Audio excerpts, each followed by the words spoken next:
The Rollins House is a building that was built in 1898. It's literally right across the street from the Castaneda House. It was done right after the railroad just came into town.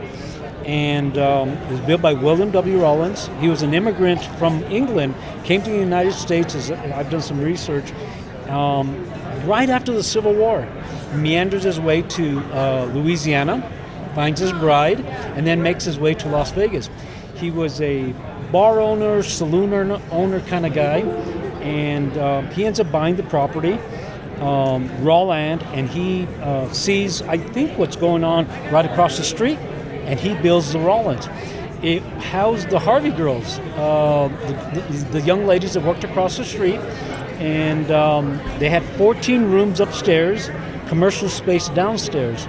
So he held on to it for a number of years, and then when he passed, it went to his to his daughter. She ends up selling it, interesting enough, to Louis Ilfeld of the Ilfeld family, right, of the famous Ilfeld family here in Las Vegas. And then it makes its way to my family. 1949, my grandfather and grandmother buy it, and they run the Peña Rooming House. And they run it up until 1974, 75. My grandmother passes away. It goes to 10 heirs.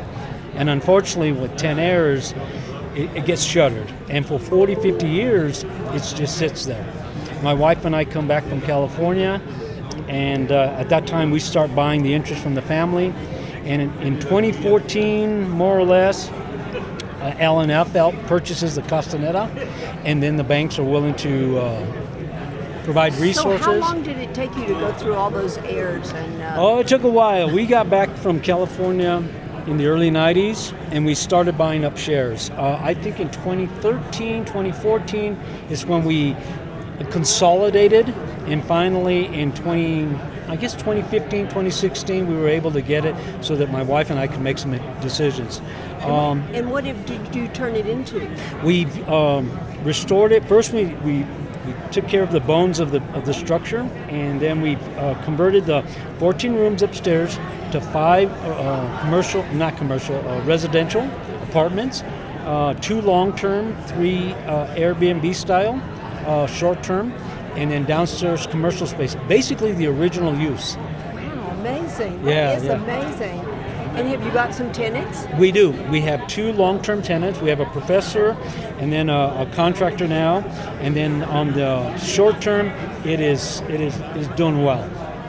Wow. And downstairs Very now impressive. we have a coffee shop. Coffee, Tea, and Empathy is the name of the shop. It provides coffee, pastries, things of that nature, and it's a great place. Great. I'm going to head on over. Oh yeah, I think if you run into Mary and Kelly, the mother and daughter that run that place, you'll be pleased. Great. So what's your feeling about a conference? Absolutely great. I think what it does, it brings together people from different perspectives to address what our common interests are. I mean, a lot of things I think if you learn resources that are available, I think that's the key to a lot of things.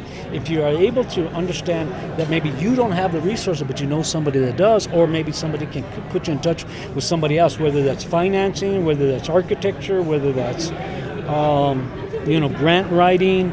I found out early on that no one person has all the wherewithal to understand it, but if you know the resource, you know who to talk to, whether it's the historic preservation, because our project started with us having a relationship with a gentleman that was with the Main Street of Las Vegas, Widge Slick.